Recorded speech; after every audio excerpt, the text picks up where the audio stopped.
So if you think, like, where do I even start with this? How do I begin to address this problem? One of the best ways, I think, to begin at least to address this problem is to start with something we frankly don't talk about nearly enough in business, and that is start with empathy. What I mean by that is, have you really put yourself into your customer's shoes and asked yourself, what does it truly feel like to go on a purchase process? Not a buying from you journey, but a buying journey more broadly.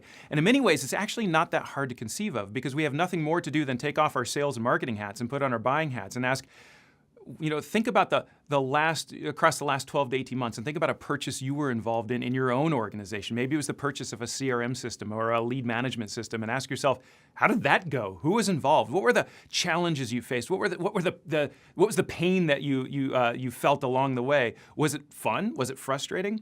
And it's funny because we've asked at CEB, we've asked sales and marketing leaders that question all over the world, thousands of them. We simply asked, what's one word that you would use to describe your own purchase experience? And out of the, thousands and thousands of people I've asked, I've heard 2 positive words. Everything else is hard, frustrating, long, painful. One person said in Chicago, I never want to do that again. She said all is one word. It's like, give me one word. She said, I never want to do that again. That was her one word for thinking about a purchase process.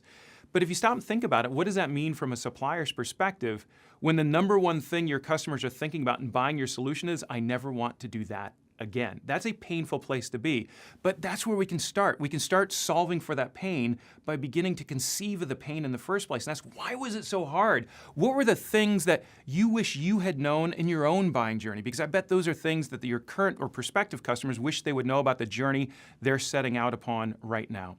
So more broadly speaking, what we recommend to our member companies, and we spend a lot of time at CB working with our clients on this idea, is in fact journey mapping, but mapping that broader customer journey through problem to solution to supplier, and every step along the way to think about what are the questions that they're going to have to consider? Who are the people that need to be involved? What are the options that need to get on the table for them to consider at each point along that purchase journey? And ask, where are they going to run into trouble? And more importantly, where are they going to run into trouble in ways that they probably won't anticipate on their own? Because that becomes not just then a map of the minefield of buying, but it also becomes a map of the places where we can provide support, and especially in places where they themselves wouldn't necessarily anticipate on their own. So when we think at CB, we've talked a lot over the years at CB about the challenger sale and challenging your customers to think differently about what they're doing. And much of the work we've done in the past around challenger and insight and challenging the way your customers think about their business has all been around essentially what to buy, right? So we're trying to help our customers think differently about their business in order to lead them to conclude they need to buy a different kind of solution than they originally considered. What we find with this approach, though, is it's not so much about helping your customers think about what to buy. It's about helping your customers think about how to buy, because they're going to struggle with that equally as much. And if we don't help them there as well, we're just as likely to wipe out.